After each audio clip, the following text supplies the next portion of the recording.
What's up? Now, when it comes to theories and ridiculous ideas, the world of Fortnite is certainly not a stranger to either of these things. There have been many Fortnite theories that have fallen absolutely flat on their faces with falseness. Anyways, today we're going to be looking at 13 theories in Fortnite that everyone knew were going to come up true but never actually did. Now really quickly, last thing before we do get into it, if you guys could please subscribe to the channel, that would be great. If you don't, I will leave a flaming bag of poop on your doorstep, so better get to that, and let's get into it. Alright, so I wanted to start things off at our number 13 spot with a strong and laughable theory. And this is the theory of the bright bag. Now, back in the days of Season 3 and 4, there was a leaked item, which you all know now today as the bright bag. Now, there were all kinds of other items getting leaked in Fortnite, but the bright bag was a little bit different because instead of getting leaked and then in the next 2 weeks following getting released, the bright bag did not. We sat on it for months, it must have been, and no sign of it whatsoever. Until one clip of it surfaced of a John Wick doing the robot in a lobby wearing it, and it kind of broke the internet for a few days in the realms of Fortnite. Someone had acquired it. How could somebody possibly have gotten this rare and insane back bling, right? Like, what could it be? Until one YouTuber or internet user, I don't know where this originally came from, suggested that perhaps you need to find 3 llamas in a single game and then you will unlock it. 3 llamas, yeah, that's gotta be it, right? Like, it's just the most random thing, but sure, that's it. This theory spread like wildfire, and for the next couple weeks, that was a very common thing I saw in my own videos, was that, no, you need to get 3 llamas in a game, and then you'll unlock it. When, in reality, it just ended up being a cosmetic for the Bright Gunner. That was a fun theory, but more than that was a ridiculous theory, so, yeah. Alright, now moving on to our number 12 spot. This is going to be every single bunker theory ever. Now, this is one that we've talked about, and still, even in Season 9, talked about, and nothing has come with the bunker. Nothing is ever going to come off the bunker. Screw the bunker. I don't want to talk about it. You know the bunker theories, I'll save you the time. Anyways, moving on to our number 11 spot. You guys remember all the volcano theories? Now, this is a bit of an interesting one because in a sense, the volcano did actually come true. But I'm talking way back in like Season 4 and 5. That's kind of when these theories started. Some theories started, I would say, more towards maybe the end of Season 5, that a volcano was going to spawn out of Loot Lake. Now, it was a bit of an odd theory because it had no evidence to back it up until in Season 6, the cube went to Loot Lake. And it was at this time that this theory really started gaining some traction. People started really asserting that a volcano is going to pop up out of Loot Lake. And in case you were wondering, 4 seasons, 5 seasons, 3 seasons later, it didn't. There were live streams of the volcano event going on right now. And that was also obviously nothing. Looking at you, Pack. This was honestly not a theory without its merit. I mean, it ended up actually happening, but was completely unrelated to the theory that was going around. Instead, a few seasons later, a guy came into the map, a prisoner, and he made it happen, but it had nothing to do really with the cube directly, and it wasn't at Loot Lake. So this is one of those theories that, well, kind of came true, not in the way that people were theorizing, so they were completely unrelated. Now, moving on to number 10, we've got one that I'm really sad about, but it is a good theory, and this was the return of factories. So a year ago, we were still in Season 4. July 10th marked the start of Season 5, and despite that, right around this time, people were already starting to theorize on when the factories would come back. And I mean, that goes to show what a loved location it was if even 2 months later, people were already getting hyped about it. But then, in Season 5, some work trucks showed up on the outside of the divot. And what did people assume this meant? But yes, you got it, the factories were going to be rebuilt. Season 5, people were asserting it. These are coming back. We're gonna probably get like a paved over version of the divot or something like that. And no, it's never happened. Now this is one that I would love to see, and I don't really expect it to ever happen, but I would still love if it did. It's just one of those nostalgic things, and I don't really think factories would even be that amazing if they were in the game now.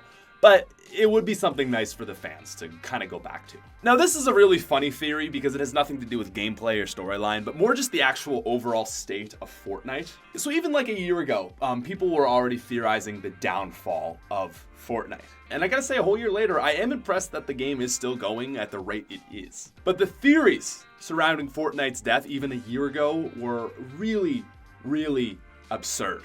The first was that it was just going to die off at the end of the summer, which obviously didn't happen. But then in October, Call of Duty Black Ops 4 came out, and people were theorizing that Blackout would be the one to take down Fortnite.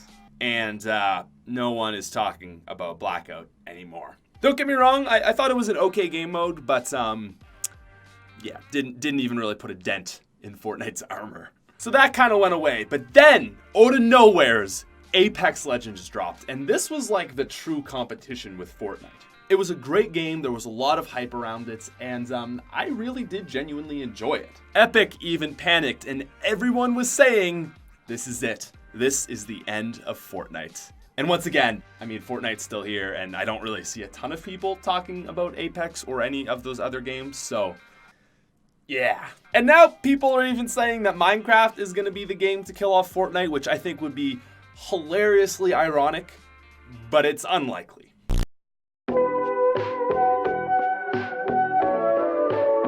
But regardless, looking back and thinking that Blackout was going to be the one to kill Call of Duty is pretty hilarious. Now moving on to number 8, we've got a very interesting theory. So you guys remember the Enforcers of Season 5? Well, there was a big theory going around that they were going to actually use the power of the cube.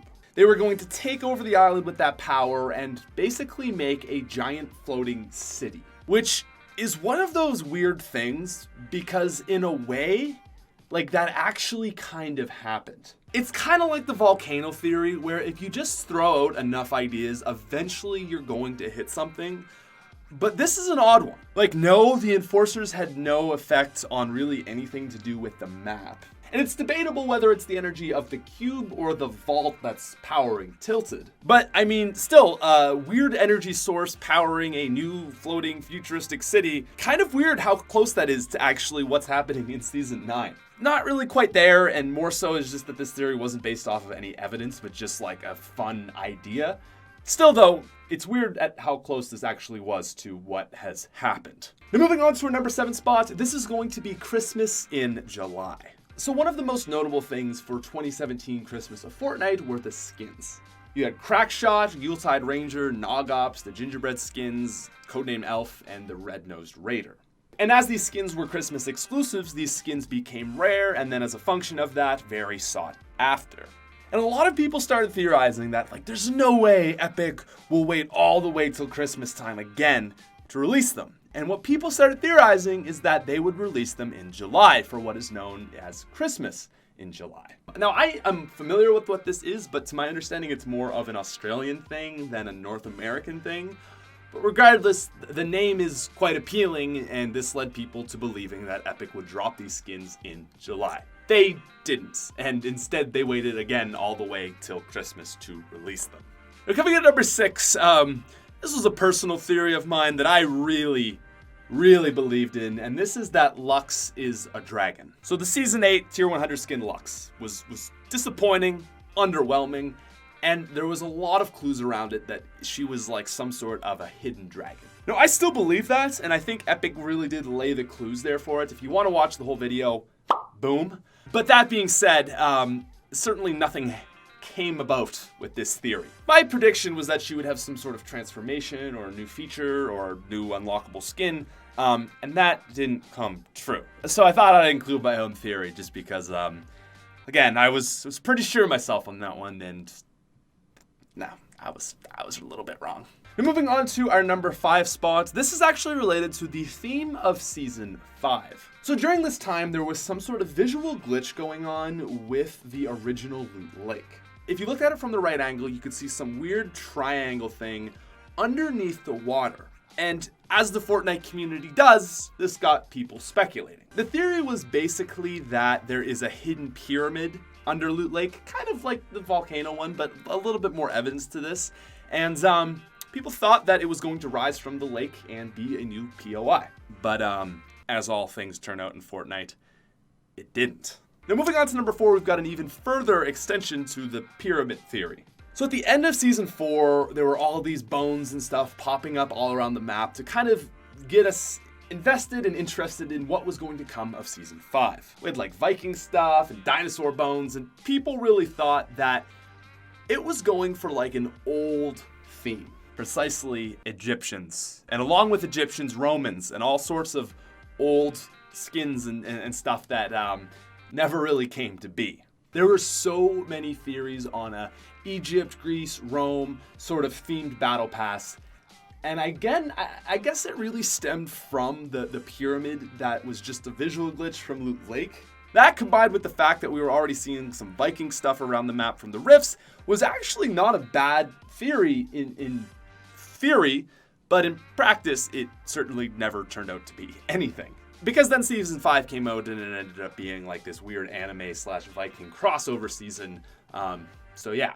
But with the release of Season 5, we did get more theories. When Rift was introduced into the map, this kind of made people question everything. The theme of Season 5 was worlds colliding, and they did things to make the actual game of Fortnite collide with our real world, where things from the game were coming out into real life and vice versa. And Rift was one of those things. This started leading people to believing that the world of Fortnite was a simulation. The map itself was a simulation for the battlegrounds. It was some sort of weird Hunger Games survival thing that was just taking place in this fake dome, almost like the movie The Hunger Games. We'd never seen anything like this, and with the rifts taking new things in, it kind of started leading people to believe that maybe the way that this Battle Royale island works is it's just some sort of simulation, and there's like a bigger, older world to the world of Fortnite that we know.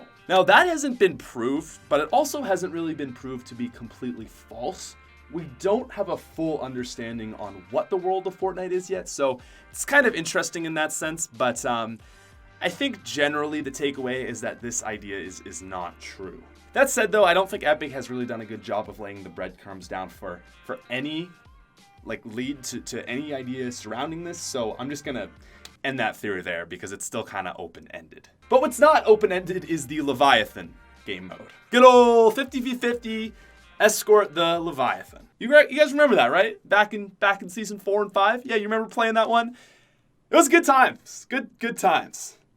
Yeah. No, because it never came out.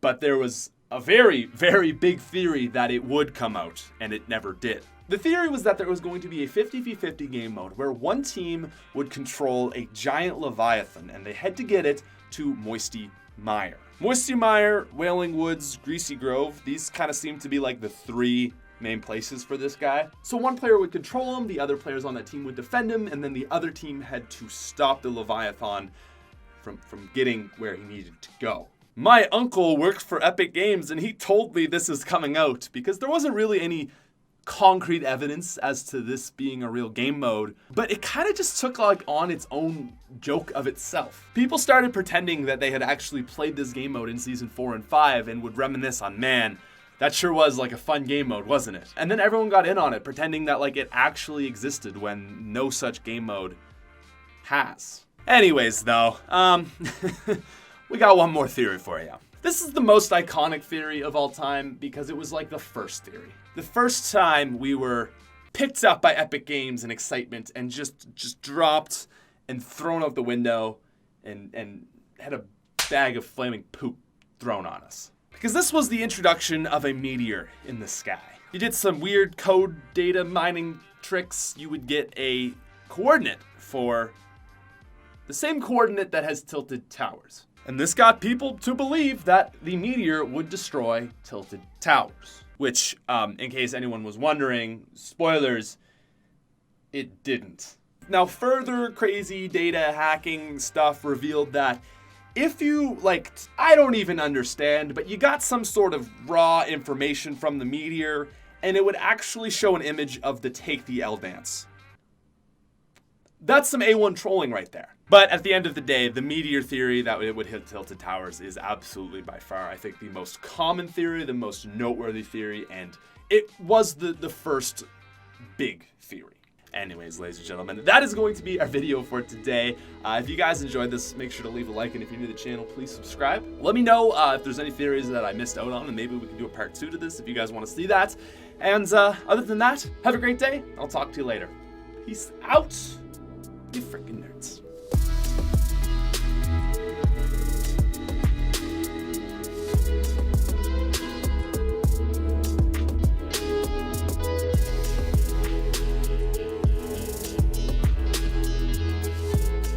There have been many Fortnite theories that have fallen absolutely fat